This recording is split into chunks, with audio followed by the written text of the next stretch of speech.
நம்ம சாப்பிடுற சாப்பாடு வந்து நம்ம ரத்தத்துல கலந்துரும். ரத்தத்துல கலந்துட்டு மெயினா வந்து இம்பார்ட்டன்ட் ஆர்கன்ஸ்ன்னு சொல்லி நம்ம பாடி ஃபர்ஸ்ட் எடுத்துக்கும். இம்பார்ட்டன்ட் ஆர்கன்ஸ்னா என்னன்னா பிரெயின், ஹார்ட், லிவர், கிட்னி இந்த மாதிரி வந்து மேஜர் ஆர்கன்ஸ்க்கு வந்து நியூட்ரிஷன்ஸை ஃபுல்லா சப்ளை பண்ணிடும். அதுக்கப்புறம் தான் மைனர் எண்ட் ப்ராடக்ட் இந்த டிப் ஆஃப் த நெயில், அந்த கால் விரல், ஹேருக்கு, ஸோ இந்த மாதிரி எண்ட் ப்ராடக்ட்டுக்கு வந்து லாஸ்டா வந்து நியூட்ரிஷனை கொடுக்கும். More important organs to least important organs. So இந்த மாதிரி லீஸ்ட் இம்பார்ட்டன்ட் ஆர்கன்ஸ்க்கு வந்து லேட்டா தானே சப்ளை ஆகுது. அப்ப மெயின் நியூட்ரிஷன் போக மீதி தான் அந்த எண்டுக்கு வருது.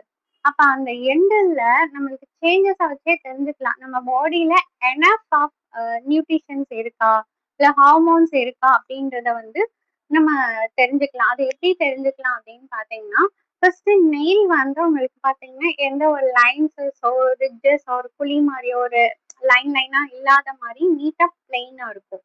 ஸோ எந்த டாட்ஸும் இல்லாம அப்படி இருக்கு ஓகேன்னா உங்களோட உடம்பு வந்து ஓரளவு ஹெல்த்தியா இருக்கலாம்னு நினைச்சுக்கலாம். ஆனா அதுல ஏதாவது சேஞ்சஸ் வருது, வெர்டிக்கல் லைன் இருக்கு, ஹரிசாண்டல் லைன்ஸ் இருக்கு, இல்ல ஏதாவது ஒயிட் டாட்ஸ் இருக்கு, பிளாக் டாட்ஸ் இருக்கு, இல்ல கலர் சேஞ்சஸ் ஆயிருக்கு, கிளப்பிங் சொல்லுவாங்க, நெயில் தூக்கி இருக்கு, அனிமியா கண்டிஷன்ல தூக்கும். White dots is calcium or zinc deficiency, vertical lines, horizontal lines, hormone deficiency or nutritional deficiency. So இந்த மாதிரி சேஞ்சஸ் இருக்கு அப்படின்றத நம்ம தெரிஞ்சுக்கலாம். அது போக ஹேர்ல பாத்தீங்கன்னா உங்களுக்கு வந்து புரோட்டீன், நியூட்ரிஷன் கம்மியானா ஹேர் ஃபால் வரலாம். ஸ்ட்ரெஸ் அதிகமாகும் போது ரூட் டேமேஜ் ஆகி முடி கொட்டலாம்.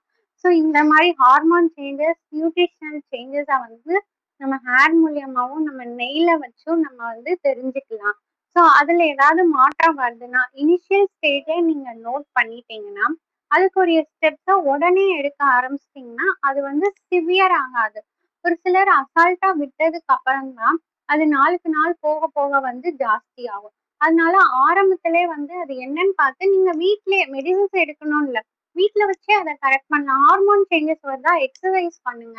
நியூட்ரிஷன் சேஞ்சஸ் வருதா நல்ல ஃபுட்ஸ் எடுத்துக்கோங்க.